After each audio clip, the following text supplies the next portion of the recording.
The storm didn't begin with lightning. It began quietly, like all betrayals do, with a soft change in the air. An unspoken shift in how she laughed at his jokes. A flicker of something forbidden in the way he looked at her across the dinner table. But it took time. Time I didn't know was already counting down. My name is Daniel, 36, software architect by trade and, until recently, husband to a woman I believed was loyal, kind, and mine. Her name is Lily. We met 10 years ago on a rainy Thursday. She spilled her coffee on my shoes and apologized with such a smile that I didn't even care about the burn. For 8 years, we were the picture of normal. No screaming matches, no icy silences, just a slow, steady love. Or so I thought. And then there's Marcus, my stepbrother. Charming. Reckless. The kind of man who walks into a room and expects it to orbit him. My father married his mother when we were both in high school. We shared a roof, not blood. That distinction, I'd later find, mattered little. The first clue it began with a lie. Lily had been spending more time out. Pilates, she said. Then it was volunteering. Then meeting an old college friend for drinks. Each excuse came easy, polished, like she'd rehearsed them. I didn't want to believe it, but lies have a way of breeding doubt, like mold in the dark. One night, curiosity chewed too loud to ignore. I checked her phone while she was in the shower. Not proud of it, but the gut knows what the heart doesn't. No explicit messages. Nothing damning, but the name M kept popping up. Can't wait to see you again. Last night was dangerous and perfect. I froze. I scrolled faster. No last name, no pictures, nothing concrete. So I did something I never imagined. I turned to someone I trusted less than anyone. Marcus. The investigation begins, I called him up. Hey, man, I think Lily's cheating. Some guy named M keeps texting her. You wouldn't happen to know who that is, would you? There was a pause, then laughter. Oh, come on, Daniel. You think your wife would cheat on you? That pause. It was too long. Something about his tone. It wasn't just surprise. It was mockery. I hung up with my suspicions amplified. So I hired a PI. Someone discreet. A woman named Evelyn Torres, sharp as shattered glass and twice as dangerous. She promised she'd find out the truth, no matter how dark. 1 week later, Evelyn sat across from me at a dimly lit cafe downtown. She slid an envelope across the table. Her lips were tight.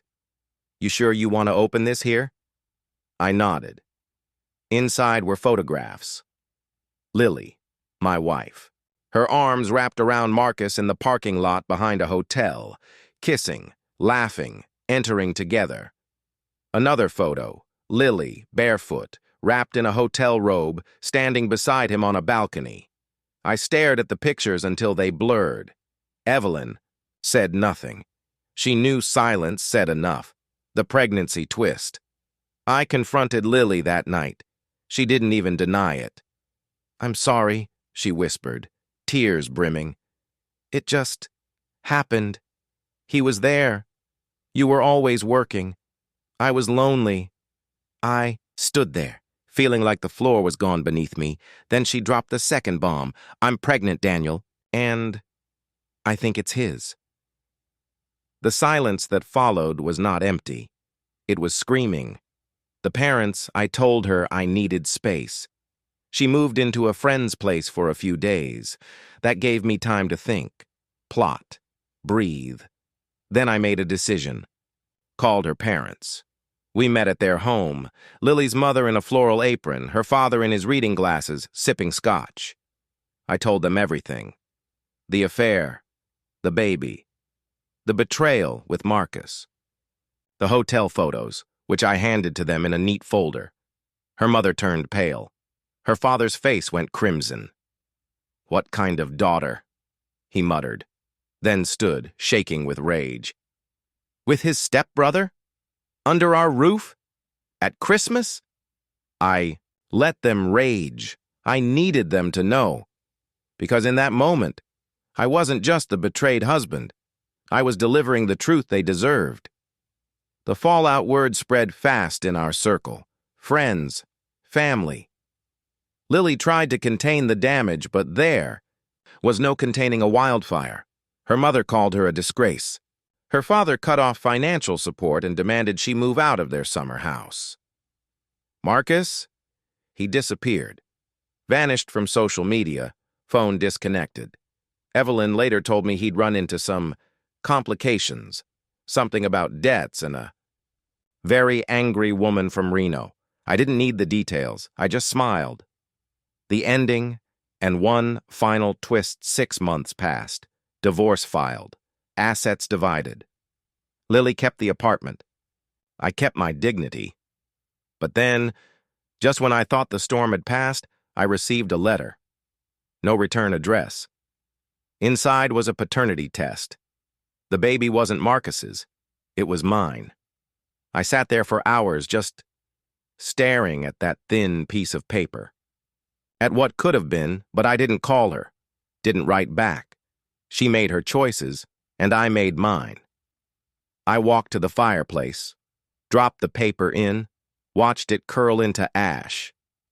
And just like that, I walked away. A free man. The truth didn't set me free. Not immediately. After I burned the paternity test, I thought I'd feel lighter.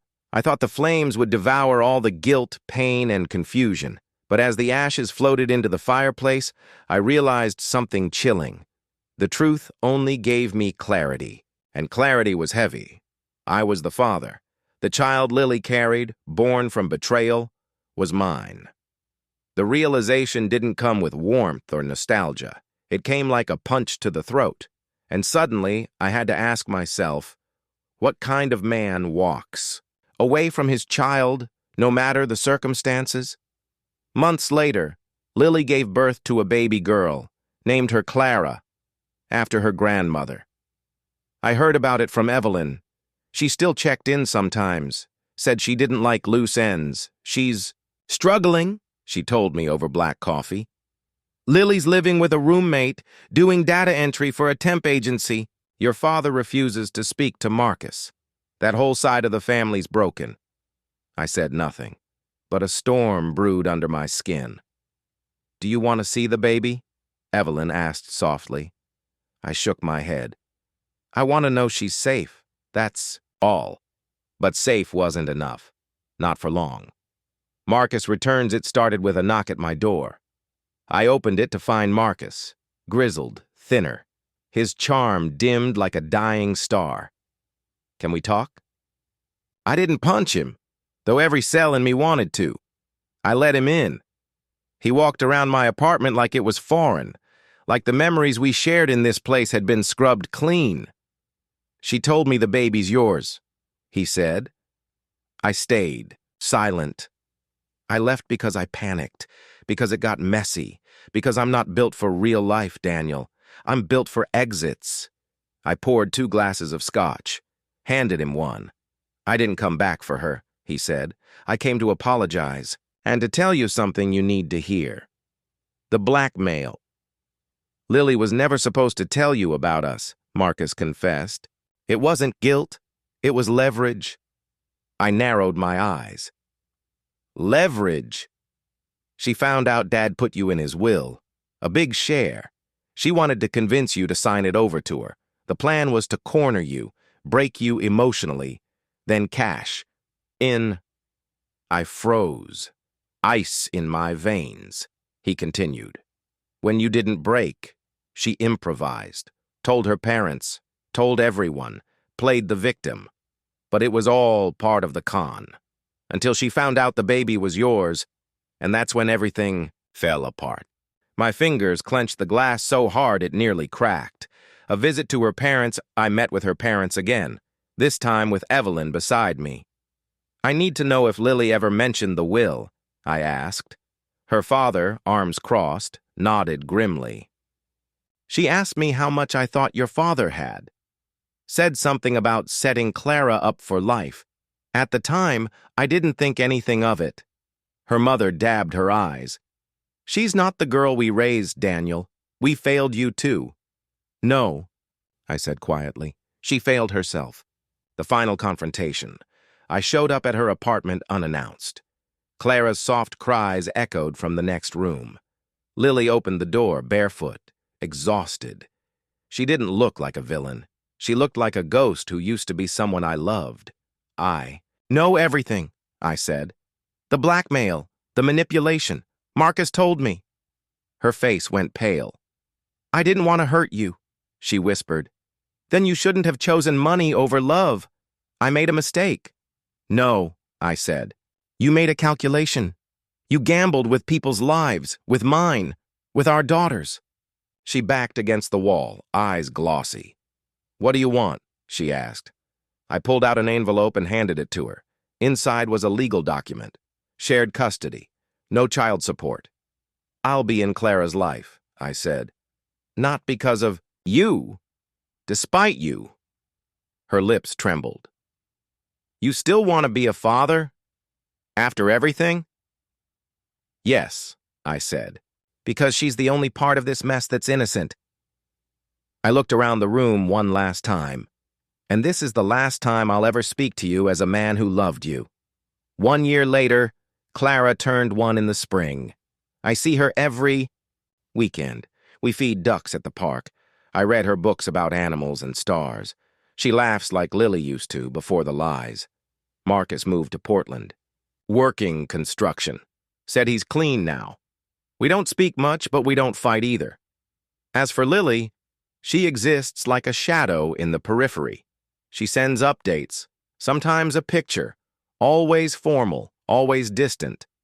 And me, I've started seeing someone. A woman named Wren. She asks the right questions, never flinches when I hesitate. When she met Clara, she smiled like she already loved her, and in the quiet moments, when Clara falls asleep in my arms, I realize something powerful. Betrayal didn't destroy me. It reforged me, and the fire that tried to burn me alive, it made room for something purer, something true. The end. Some people don't let go. They wait in the shadows until the world forgets who they were. 2 years later, Clara was learning to say full sentences now. Her little voice often echoed through my apartment. Half words, half giggles, and somehow, all of it sounded like healing. Wren had become a steady part of our lives. She never rushed things, never overstepped. Clara took to her like a second son, warming to her voice, her laugh, her quiet strength. But shadows have long memories, and some doors, no matter how tightly closed, begin to rattle. A mysterious letterette started with a letter. No return address. Tucked neatly into my mailbox one rainy Thursday. Inside was a single photograph. Clara playing in the park, taken from a distance. My blood turned cold. On the back, a single sentence. You don't deserve her. No name. No. Handwriting I recognized. I checked the timestamp metadata on the photo when I scanned it. Taken 3 days ago. Same day we were at Jefferson Park. I hadn't seen anyone unusual, but someone had seen us. The descent of Lily. That night, I got a call from Evelyn. You need to know something, she said. Her voice was shaky. Lily's not well. She lost her job a few months ago. Moved twice. She's unraveling. Her parents tried to step in, but she shut them out. I stayed silent. She believes you poisoned Clara against her, that you manipulated the courts. She signed the agreement, I replied coldly. She begged me not to take full custody. I know, Evelyn said, but Lily's telling people she's going to fix everything. She's obsessed, like she's stuck in some twisted version of the past. And suddenly, I understood the letter surveillance and secrets. I hired a private investigator, someone I'd worked with years ago during the Claire ordeal. His name was Milo. Sharp eyes. Sharper instincts. Within days, he confirmed what I feared. Lily had been following us. She'd borrowed a friend's car, used burner phones, checked my social media, tracked where I shopped, where Clara went to daycare. She never crossed the line. Until She did. Milo sent me a photo. Lily outside Clara's daycare center, just standing, watching. It was raining. She didn't even flinch. The legal strike, I took the evidence to my lawyer and filed for a protective order. The courts moved fast once. They saw the photos, the letter, the surveillance footage. But Lily? She didn't take it quietly. 2 days after the order, she showed up at Wren's bookstore. She didn't yell, didn't scream. She whispered. "She stole my family," Lily said to Wren, smiling. "And I'm going to take back what's mine." Wren told me everything that night, and for the first time in a long time I felt something I hadn't since the betrayal. Fear. Not for me, for Clara. A trap. Milo and I set up surveillance. Motion cameras at my apartment, GPS on my car, security detail at Clara's daycare. I didn't want to live like this, but we had no choice. Then it happened. Lily broke into my apartment. She didn't take anything. She didn't break anything. She left something. A pair of Clara's old baby shoes. Shoes I hadn't seen since she was 6 months old. Inside them, a note. "You can't erase me. She'll come home to me eventually." The breaking point, I confronted her outside her rented condo. Cameras rolling, Milo recording from a nearby car. "You need to stop," I told her. "This isn't love. This is obsession." "She's mine," Lily hissed. "You think because a court gave you custody, you're her father? You're just the cleaner, picking up pieces of a life you ruined." "You did this," I said, voice like gravel. "You chose Marcus. You chose lies. You chose greed." Her expression cracked. And then she whispered something I'll never forget. "He was never the plan. You were. Until you made me hate you." The twist days later, Milo discovered something disturbing. Lily had been working with someone I hadn't thought of in a long time. Marcus. He had resurfaced, under a fake name. He'd been in town for over a month, but this time he wasn't running. He was helping her. Why? Because Lily had told him Clara might still be his. She'd lied. Again, manipulated both ends. Fed him just enough doubt to awaken his guilt. And Marcus? He believed her. The final blow, I invited Marcus to meet. Neutral ground. I brought the DNA test results. The original notarized ones I'd hidden in a safe. "Clara's mine," I said. "She always was. And you're being played." Marcus stared at the paper. His face crumpled like wet paper. "She told me you faked it." I leaned in. "She told me the same about you." He laughed, bitterly. God, we were both nothing but stepping stones. Then he stood. "I'll fix it." "Don't make it worse," I warned him, but it was too late. Epilogue. A whisper in the dark. Lily was arrested weeks later. Marcus had tricked her into confessing everything, on tape. The stalking, the manipulation, even a half-formed plan to flee the country with Clara. She's in a psychiatric facility now, under evaluation. Marcus disappeared again. No goodbyes this time. Wren. And I moved. Children are the quietest historians. They remember what we try to forget. 10 years later, Clara was 12 now. Tall for her age, quiet, observant. She had Wren's love for books and my stubborn silence. She rarely asked about her biological mother growing up, only once when she was 5 and found an old photo tucked into a drawer. I told her what I could. That her mother had once loved her very much, but made choices that hurt the people around her. It was enough, until it wasn't. The box in the attic, it started with a box. Old keepsakes from a different life. Photos, hospital bracelets, a copy of her birth certificate. Clara found it while digging through the attic for a school history project. She came downstairs holding a picture of Lily and me, taken the day Clara was born. "Is this her?" she asked. I nodded slowly. "She looks sad," she said. I didn't answer. That night, she didn't eat much, didn't talk much, just stared out her window as if she could see the past from there.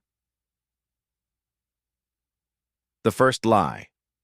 Unfolds a week later, I received an email from Clara's school counselor. Clara had been researching psychiatric hospitals and custody battles on her school tablet.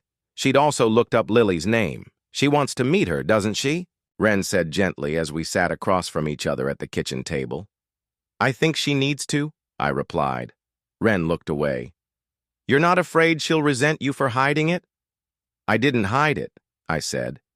I protected her. Wren didn't argue. She didn't need to. She was right. Visiting the ghost eye reached out to Evelyn, Lily's mother. We hadn't spoken in nearly a decade. Her voice had aged in a way I hadn't expected, like guilt weighed heavier than time. Lily's still lucid most days, she said. But she's not the girl you remember. I don't think Clara's expecting that. Just know. Lily doesn't know Clara's asking to see her. Then she shouldn't, I said. Not yet. The meeting, we sat in a sterile white room inside the facility. Clara by my side, hands folded neatly in her lap. She looked nothing like the little girl Lily left behind. The door opened, and for the first time in a decade, Lily walked in.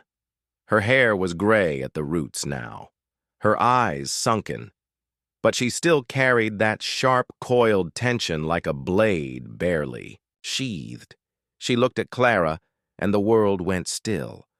Clara, she breathed, as if saying her name summoned something holy. Clara stood, silent, still. Then finally, why? Lily blinked. Why what? Why did you leave me? A fractured truth. The conversation unfolded in fragments, like peeling paint. Lily tried to explain how she was lost, how she was pressured, how she believed lies.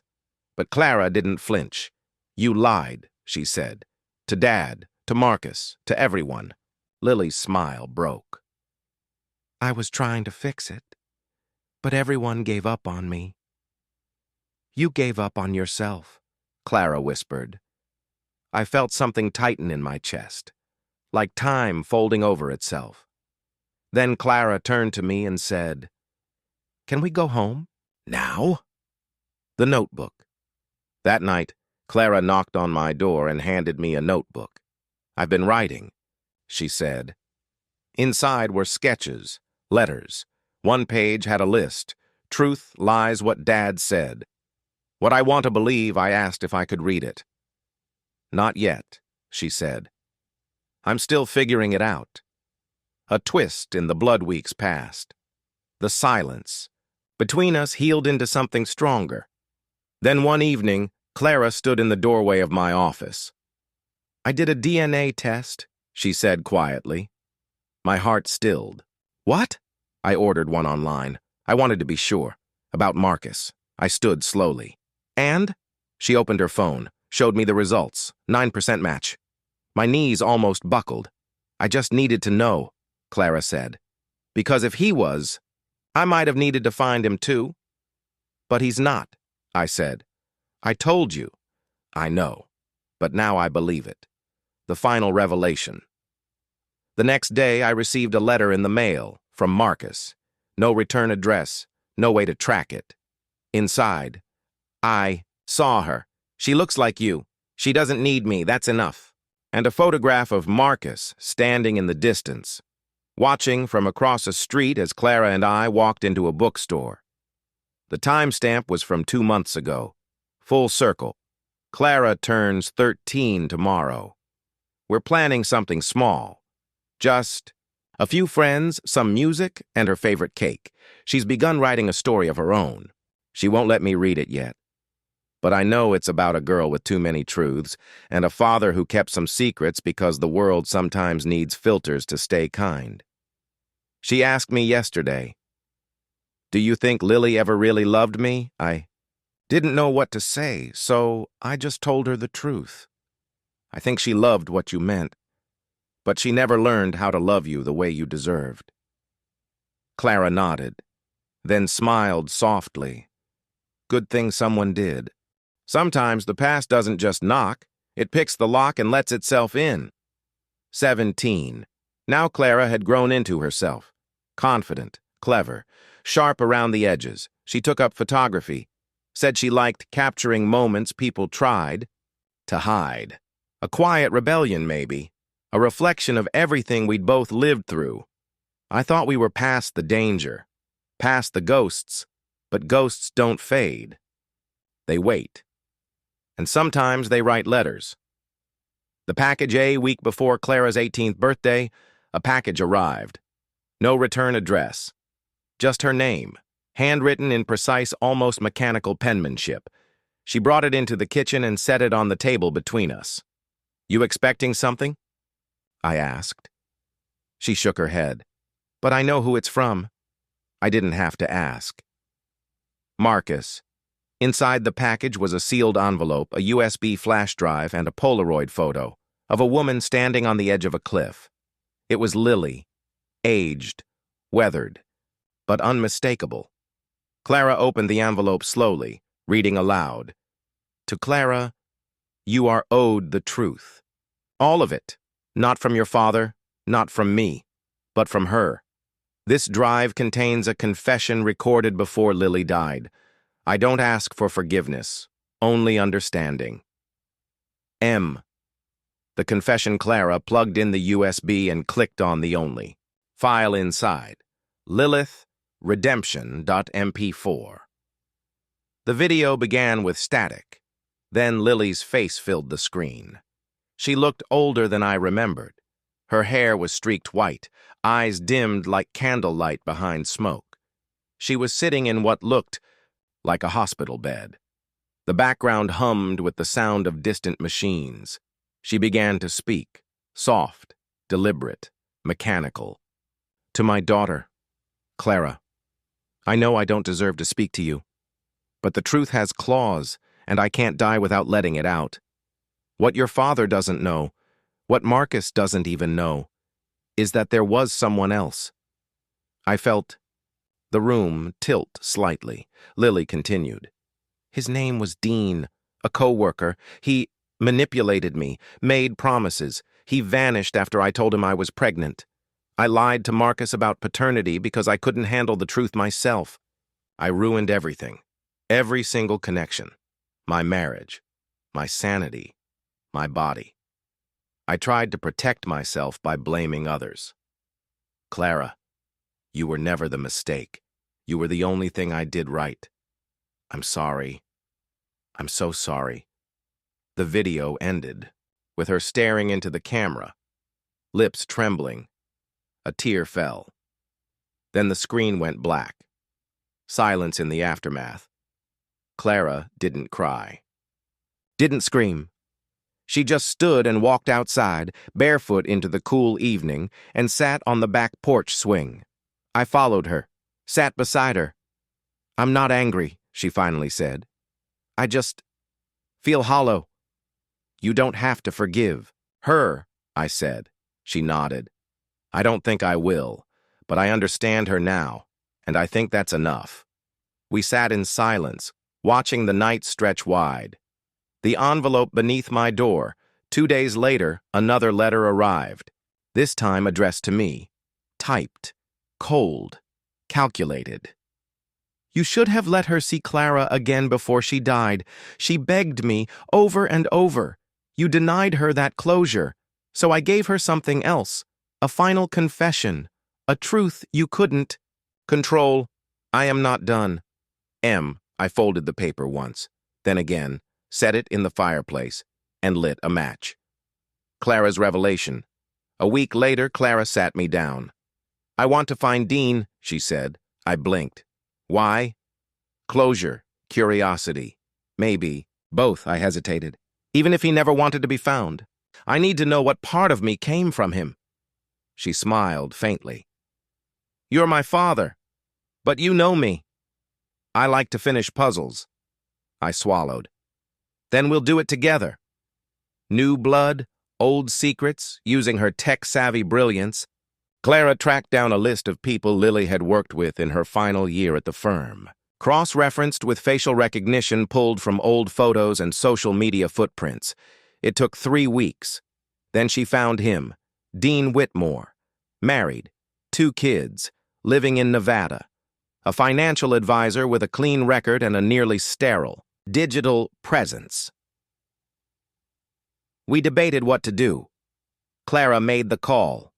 The meeting was a quiet diner off a desert highway. Clara asked me to stay in the car. I watched through the windshield as she sat across from a man with my eyes but none of my soul. He looked nervous, sweating, clutching a coffee like it might save him. Clara didn't flinch. They spoke for 20 minutes. When she came back, she got in the car and stared ahead. "Well?" I asked. She smiled. He didn't even remember her name at first. I looked over. Her hands were shaking. But when I told him who I was, he offered me money.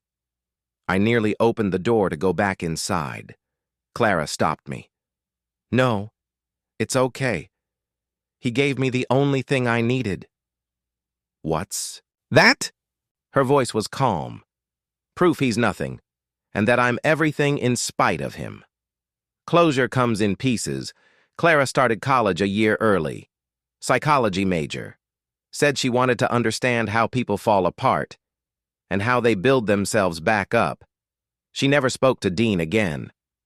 As for Marcus, when the past won't die quietly, it whispers in the dark corners of your future. 1 year later, Clara was thriving at university. Her professors praised her for her sharp mind and surgical insight into human behavior. But she still carried that weight, that need, that edge. She called it curiosity. I knew better. It was the itch that comes from unresolved secrets. And then one morning I found her in my kitchen, sleep-deprived, jittery, clutching a manila folder thick with printed documents. "Found something," she said, "and I think it's connected to Mom." The files, she dumped the contents across the table. Emails, spreadsheets, copies of ledger entries with encrypted footnotes, names redacted with black marker. I was researching a case study for Psycha. "Class," she explained, "about corporate manipulation and fraud. One of the examples led me to this obscure case involving embezzlement at an old financial firm in Denver." She paused. "The firm Mom worked for before she left the city." I leaned in, scanning the sheets. One email thread stood out. Subject: Internal Audit, Project LUX, from dwwhitmorebcorinthcap.com to lgraycorinthcap.com. "Let's keep the Lux file off the master ledger until we receive confirmation from R. No paper trails. Just the backdoor vault. Use initials only. You know the protocol." "Dean," I muttered. "D. Whitmore. That's your biological father." Clara nodded. "He and Mom were both involved. Something big. Something they buried, and this R? That's someone else. Someone higher up. I think Marcus knew. I think that's why he sent that letter. He wanted me to find this." I looked at her.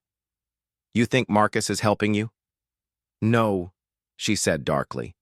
"I think he's trying to use me." The archive Clara tracked down a former employee of Corinth Capital, an old accountant who now lived off-grid in a cabin outside Boulder. We visited him together. His name was Elliot Rusk, and the moment he saw Clara, his face went pale. "You're her daughter," he whispered. "Lilith, you have her eyes." Clara didn't flinch. "Tell me about Project Lux." Elliot hesitated, then sighed, defeated. "It wasn't just embezzlement," he said. "It was blackmail, data laundering. Executives at the firm were selling encrypted profiles of wealthy clients to offshore interests, politicians, CEOs, judges. They called it LEX because everything looks shinier under light. Until it blinds you." He wiped his brow. "Your mother found out, and she was about to blow the whistle." My heart skipped. "But she didn't." Elliot shook his head. "She disappeared for a month. Came back different. Quiet, complicit." "Why?" He looked at me, then at Clara. "Because Marcus made her an offer." The revelation. Clara didn't speak the entire drive back. She just stared at the USB drive Elliot gave her before we left. Inside were archives, recordings, internal memos, payment logs signed. With aliases but traceable through metadata, one alias stood out, R. Vance, R for Rusk. But the timestamps didn't match Elliot's tenure. That's when Clara said it. It's not Elliot Rusk, it's Raymond Vance. I frowned. Who's that? Clara pulled out her laptop, opened a press article from a decade ago. Raymond Vance. Disgraced billionaire tied to offshore corruption scheme. Disappeared after federal inquiry.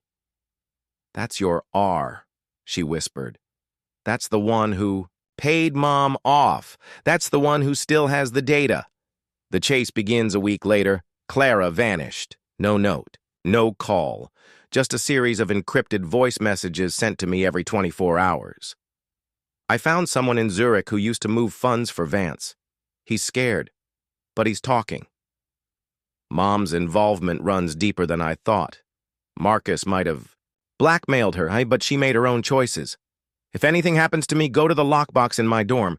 Keys in the photo frame you hate. I called every contact. Traced her phone.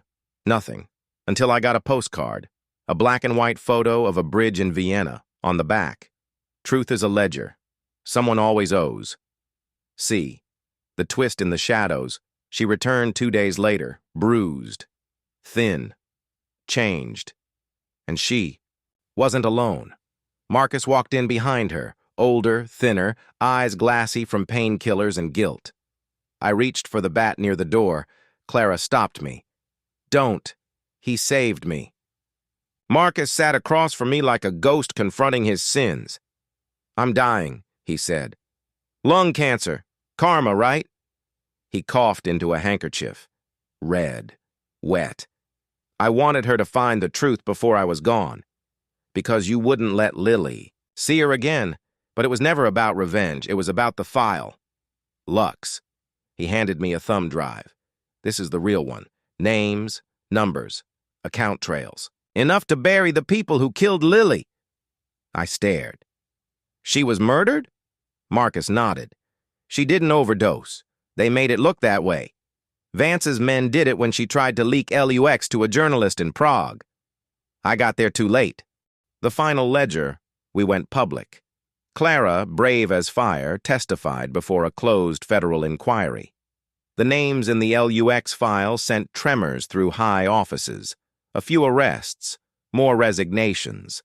Others vanished into the night. Dean was one of them.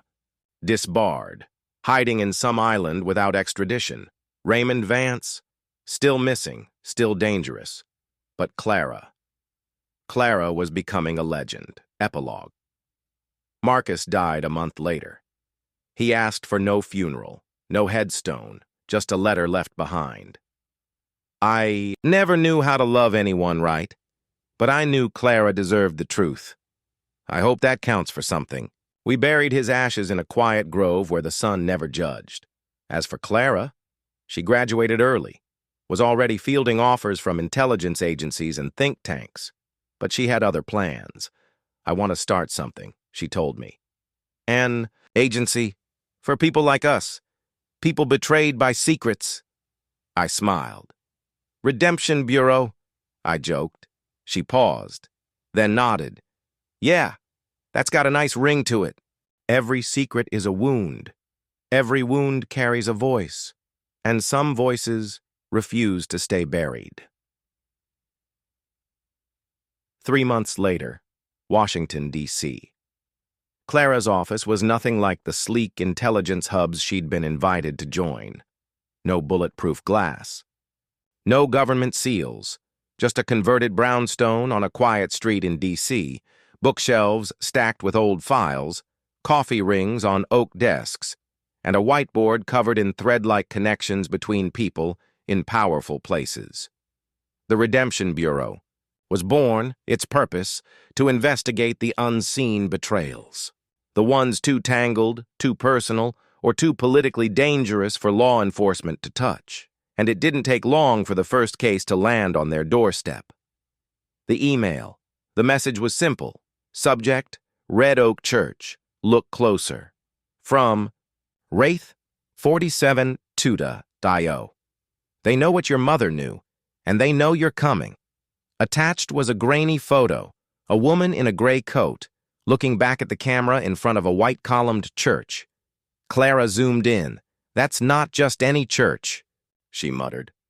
"That's Red Oak, the one in Lily's journals, where she used to disappear on Sunday afternoons, even though she told us she didn't believe in God." I looked closer. The woman in the photo. "Clara," I said. "That's not Lily."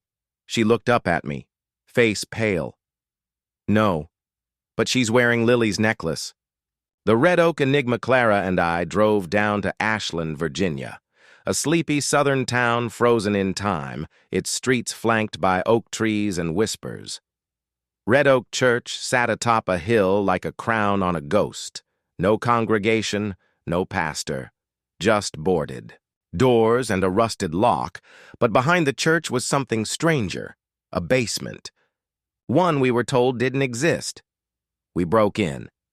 Inside, we found a rusted desk with documents labeled Lux Backup C, several VHS tapes labeled Whisper Confessionals 2004-2007, and a faded photo of Lily standing arm in arm with Raymond. "Vance, the tapes back at the bureau." Clara digitized the tapes. The footage was raw, grainy, but clear enough to break the heart. Each tape was a confessional, anonymous faces blurred or obscured. But their stories were connected. Each one spoke of corporate blackmail, data laundering, or forced silence. And then, tape 19. It was Lily. She stared into the camera like she was staring into time. "They told me if I didn't hand it over, they'd hurt Clara. I believed them. I saw what they did to Kincaid. And to the journalist in Munich. So I gave them the backup. But I made another one. They'll never find it. If Clara ever finds this, I'm sorry. You were the only thing I did right." The voice. From the past, Clara didn't speak for hours. When she finally did, it was ice and fire. She hid the real LUX archive. Not the one Marcus gave us, the real one, the one with the kill switch. "What do you mean, kill switch?" Clara pulled out her notes. "Encrypted within the archive is a code, an algorithm that acts like a virus.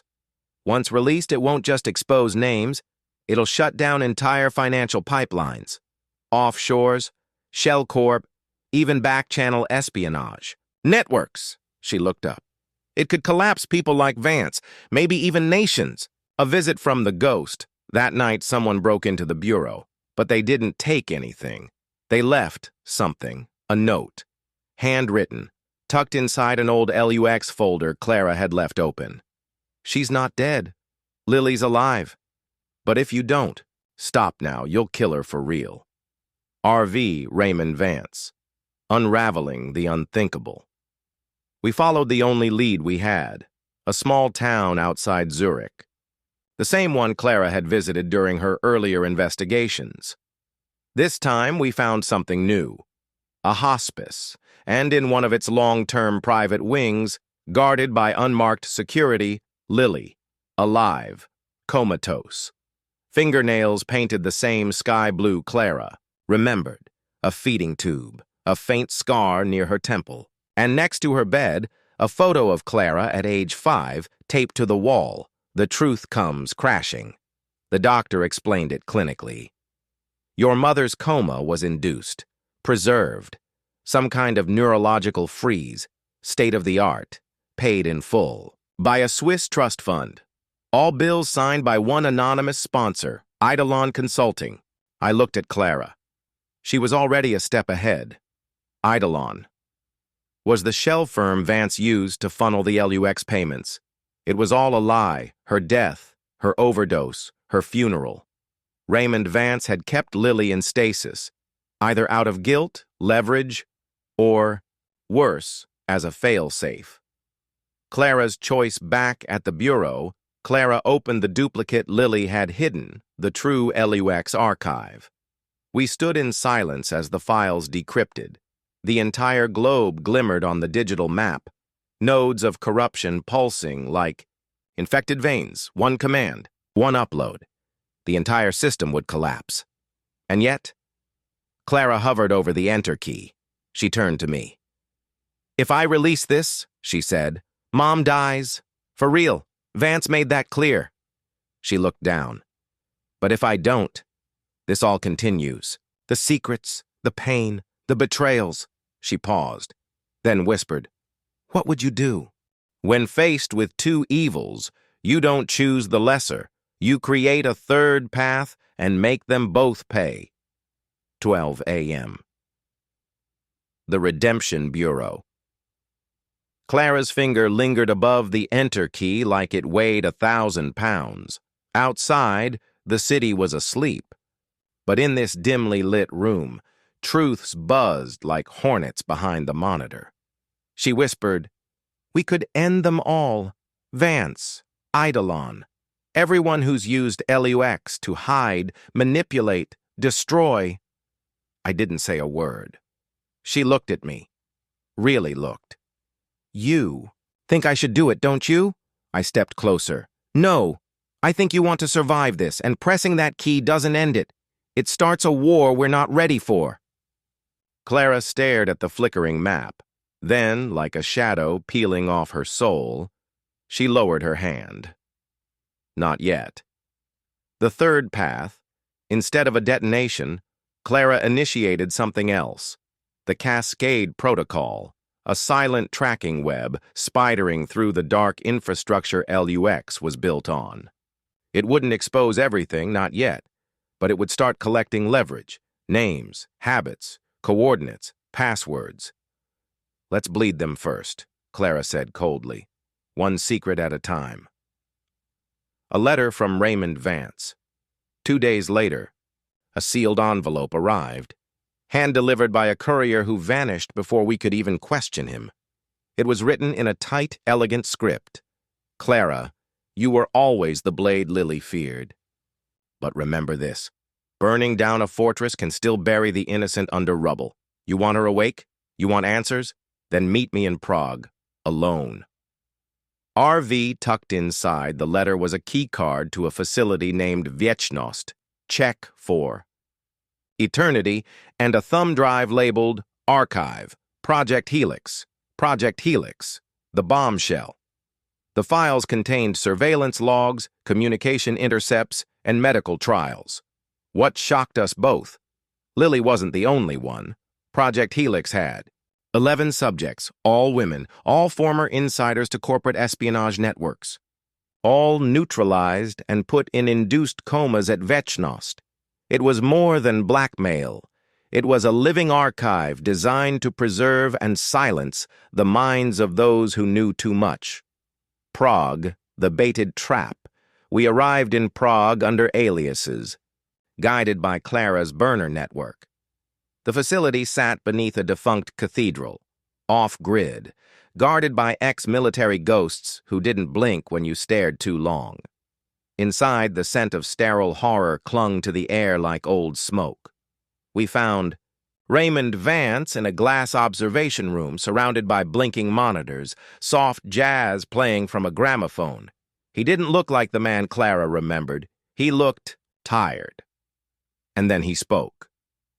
The conversation that changed everything. "Clara, you think putting her in a coma was mercy?" Vance, "She begged me. She knew what was coming. You think Lax was the end? It was just the test. Project Morpheus is already operational." Me, "What the hell is Morpheus?" Vance, "Imagine a program that doesn't just store secrets. It edits them, in real time, alters digital reality, makes crimes untraceable, people, eras, erasable." Clara, "Why tell us?" Vance, smiling faintly, "Because someone took control of it. Not me, not Eidolon. Someone worse. And now, you're the last firewall." The Betrayal. Inside the Bureau. While we were in Prague, someone breached the Bureau. Clara's most trusted analyst, a woman named Isla J., went dark.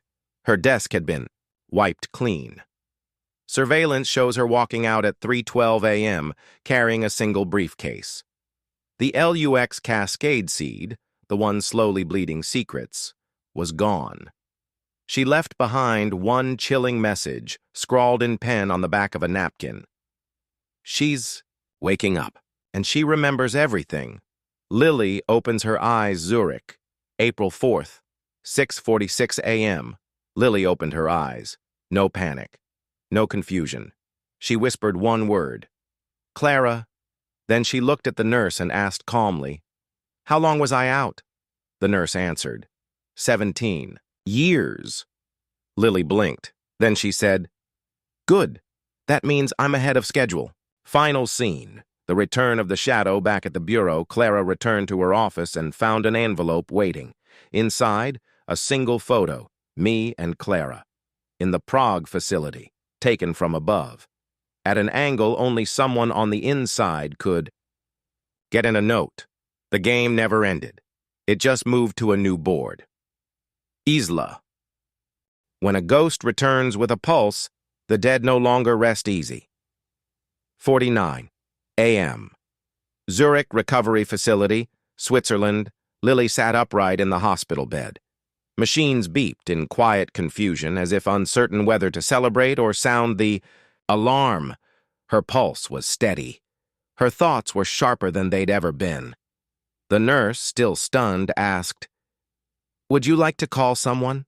Lily turned slowly, her tone as crisp as winter glass. "No," she said. "They'll call me soon enough." She reached for the IV needle, yanked it out without flinching, and muttered, 17 years too late. But I'm here now. Elsewhere. The aftermath of Prague. Clara was silent as we flew back to Geneva. She stared at the clouds, her fingers tracing invisible lines on the window. "You don't understand what it means if she remembers everything," she said. I glanced over. "Then explain it." She turned to me with that look, the one that always felt like she could burn through steel with a blink. She was the original architect, before the Bureau, before LUX, before me. Every protocol I ever built was a copy of her ghost. She was the source? No, Clara said. She was the spark. Flashback, 17 years ago, Geneva, the Eidolon Conclave. Back then, Lily and Clara weren't enemies. They were revolutionaries.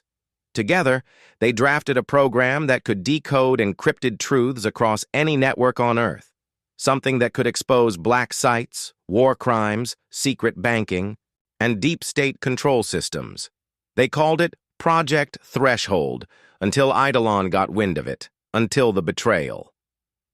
Clara survived the fallout by erasing Lily from the record and burying her in Vechnost, supposedly for her own protection. But what? Clara never told anyone.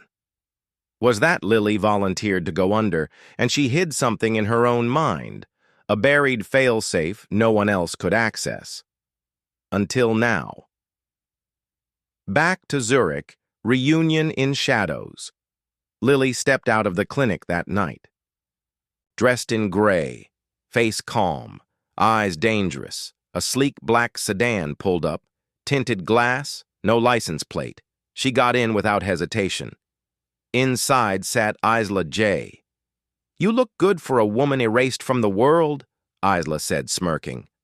"I had time to think," Lily replied, "and to remember." Isla handed her a thin briefcase. "You remember where the bodies are buried?" "No," Lily said softly. "I remember who buried them." She opened the case. Inside, a single chip marked Threshold Protocol. Locked. Genome else. Meanwhile, Clara's nightmare. That night, Clara dreamed of fire. She stood in the Bureau's mainframe chamber, but everything was burning. The screens bled red, and from the flames stepped Lily. Clara whispered, "I didn't mean to become like them."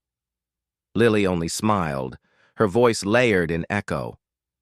"But you did, and now I'm awake, and I'm going to remind you what truth really costs." Clara jolted awake, drenched in sweat. I was already at the window watching the moon. "They'll come for us," I said.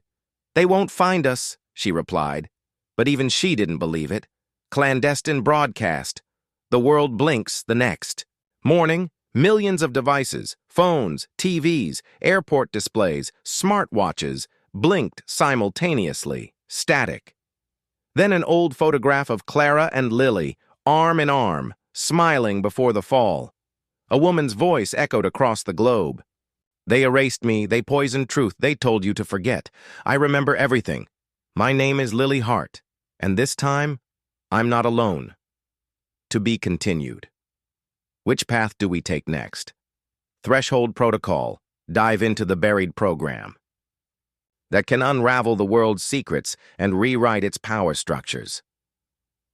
Clara's reckoning. As Lily unleashes memories and truth like weapons, Clara must face what she did and what she became. The rise of the forgotten. Lily isn't the only one who was buried and left to rot. Others are waking up. Some truths don't want to be found. But once they are, they don't go quietly. Zurich, 2:04 a.m. Underground archive vault, former Eidolon facility. The briefcase clicked open under the dim tungsten lights of the vault.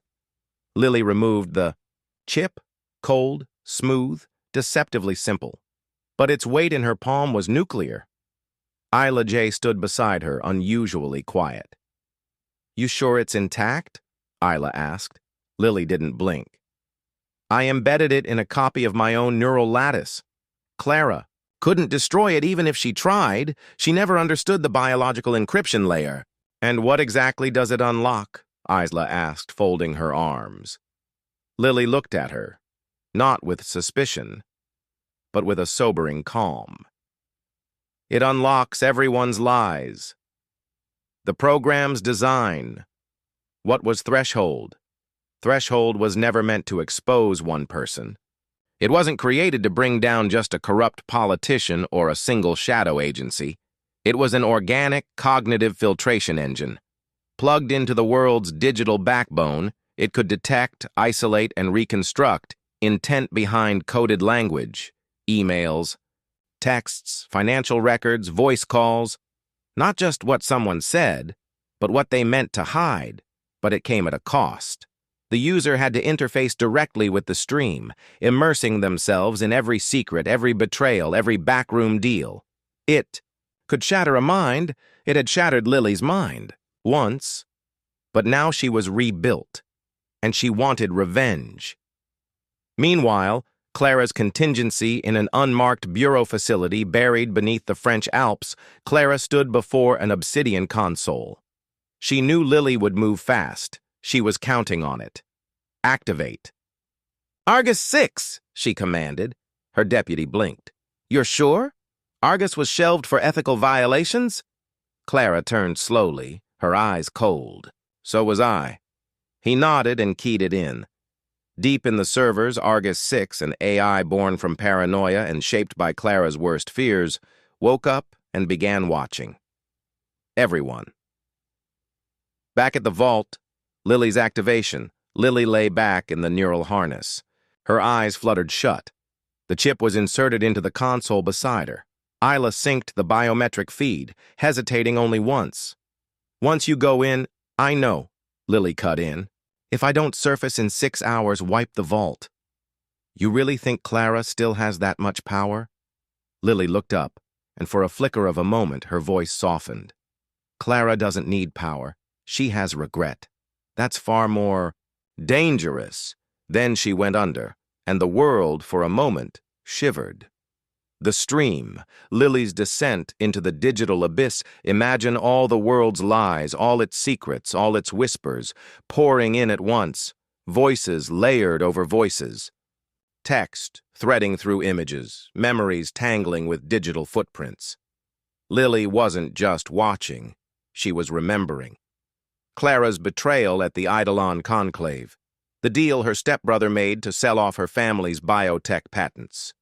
The payments sent to her in-laws from black accounts, bribes disguised as family support.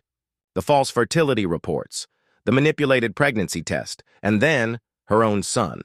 Unregistered, altered genome, hidden by a synthetic identity created through Project Lux. She gasped, body twitching. Isla leaned over. "What is it?" Lily's voice came out in a whisper. "He's not her child. He's mine." Cut 2. The mansion in Geneva. Her parents' revelation. Back at the Hart family estate, her parents were silent as the screen blinked to life. A recorded message from Lily played. Her mother, hands trembling, covered her mouth. Her father stood rigid as stone. "You wanted to believe she was gone, that Clara was right. But I was never gone. You just looked away. You protected them. Him, her. You lied for family and let me disappear. Now the world will know what our family buried." The screen shifted. Data files, timelines, genetic sequences, then a name, Elias Rowan Hart, their grandson, their true grandson. Back in the stream, threshold. Unlocks. Inside the mind-machine interface, Lily triggered the final subroutine. The screen blinked. A world map, glowing red dots everywhere. A voice echoed in the neural chamber. Something old and buried. Threshold reached. Initiating cascade protocol. The system began uploading to every major media server, encrypted feeds, darknet portals, whistleblower, networks. It was no longer just about Clara. It was everyone. And the first file exposed? A Geneva fertility lab falsifying results to implant high-profile embryos under false parentage, funded by Clara. The implications? Devastating. Geneva burns, and Clara knows. Clara stood before her wall of screens, watching the leak spread. Her face was unreadable. Then, her reflection in the glass whispered back at her. She remembers, and she's coming. Clara turned, and there, in her private sanctum, stood Lily. No guns, no guards. Just a memory brought to life. "I told them," Lily said. "I know," Clara replied. They stood still. Old allies, bitter enemies, one seeking truth, the other clinging to control. The deepest shadows are cast by those we once trusted to bring us into the light. Geneva, Clara's safe house. Midnight Clara sat alone in the dim room, the hum of the servers filling the silence. The screens, once filled with strategies, now only showed the cascading data from Lily's breach. The world was turning upside down, unraveling bit by bit, and with each leak, her hold on everything was slipping. But Lily was here, and in this moment Clara knew one thing. Nothing, not the Bureau, not the deception, could stop her now. She was coming for Clara's throne. Lily stepped into the room, her silhouette casting a long shadow on the floor. There was no weapon in her hand, no backup, no dramatic flourish, just a woman who had learned to become something much worse than a victim. Clara's eyes narrowed, watching the woman who was both familiar and unrecognizable. They weren't the same anymore. Neither of them. "You never thought I would come back, did you?" Lily's voice was low, but every word echoed with the force of years lost and stolen. Clara swallowed, rising from her chair slowly. She stepped toward Lily, but there was no warmth in her movement, only calculated distance. "No," Clara said. "I thought you were gone. I thought everything you were was gone." Lily smirked. "So did I. But something else grew in that. Darkness, Clara. Something I didn't expect. Something I've become." Clara's gaze flickered to the monitors, to the massive wave of leaks Lily had unleashed into the world. "You really think this changes anything? The Bureau has control over the narrative. They'll fix this. They'll contain it." "Contain it?" Lily's eyes flashed. "You're the one who made me disappear, remember? You're the one who locked me in a cage of your design.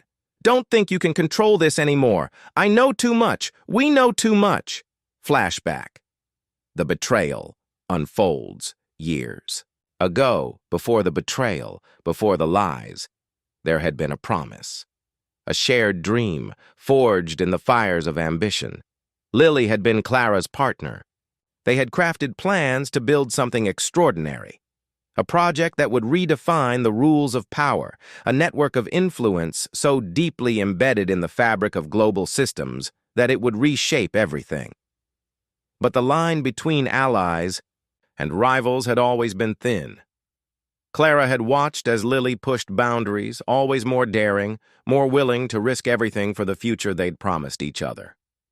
And Clara had felt the seeds of doubt sprout in her mind, slowly at first, then more quickly as her own power grew. It was Clara who had been the first to betray, not by attacking Lily directly, but by choosing them, choosing to ally herself with those who wanted Lily gone. She hadn't even hesitated. That betrayal had been hidden beneath layers of deception, the false fertility reports, the records erased from history. Clara had worked with Lily's own stepbrother, someone she had once thought of as a trusted partner, to create a lie that would trap Lily in the shadows. And then, when everything had been set in motion, when the net was tight, Clara had moved in for the kill. She had erased Lily completely, or so she thought. But now, standing in front of her, was the woman she had abandoned, who had come back with an unstoppable fury. The reckoning. Lily's unmasking. "Everything you've done," Lily continued, her voice calm yet filled with a quiet rage. "All of it was so delicate, wasn't it? So carefully planned. But now you can't even keep up with the storm you've unleashed." Clara's lip curled. "You're still pretending you have the upper hand, aren't you? You think you can win?" Lily stepped forward, closing the gap between them. The air in the room shifted, cold and electric. "No, I know I can." In the distance, sirens began to wail. The sounds of distant commotion reached their ears, journalists, activists, and government officials all waking up to the chaos Lily had triggered. It was only a matter of time before the media storm arrived, but Clara's face didn't change. She had expected this. What Clara hadn't expected was the truth behind the leaks, the true nature of the evidence Lily had exposed, something far worse than anything Clara could have imagined. As the data continued to flow across the monitors, Clara's heart began to race. She couldn't process it fast enough. Every leak was a piece of her empire falling apart, and with each piece, the weight of the truth came crashing down. "I found the truth about him, Clara," Lily said, her voice soft but laced with venom. "Your stepbrother. He's the one who sold me out. He's the one who hid everything about my son." Clara's eyes widened, the veil of control slipping for the first time. "You're lying." Lily's smile was a sharp, cutting thing. "I'm not. Your stepbrother is the one who manipulated the genetic tests. He's the one who made sure the child, my son, was erased from every record. You were the one who tried to make him disappear. Tried to make sure no one would ever know that he was mine." Clara took a step back, her mind spinning. "That's impossible." "The records were destroyed." "Not all of them," Lily interrupted. "You forgot something. You always forget. I never forget. The final choice." Clara's fall. Clara's breath quickened, the weight of Lily's words pressing down on her, the stepbrother, the child, the lies. She had buried it all so deeply, thinking it was safe. She had assumed her power would be enough to control everything, to erase every trace of her betrayal. But now, Lily was standing there, a living embodiment of everything she had tried to hide. Lily looked at Clara with a mix of sadness and fury. "You never cared about me, did you? You cared about control, about power, about winning. But you forgot that there's one thing more dangerous than a lie." Clara's eyes flickered with something darker, something desperate. And what's that? Lily's gaze hardened. The truth. And with that, Lily turned, leaving Clara alone in the room as the world she had built began to crumble. The aftermath, the world wakes up as dawn, broke over Geneva. The first wave of revelations hit the media. The name Lily Hart began to trend across every platform, and the world listened, not just to the leaks, but to the truth, the child, the lies, the betrayal, the genetic manipulation, the government cover-ups, the relationships built on nothing but falsehoods. The truth was no longer contained, and Clara, she was left standing in the ruins of her empire, a ghost in her own life, as the sound of sirens grew louder.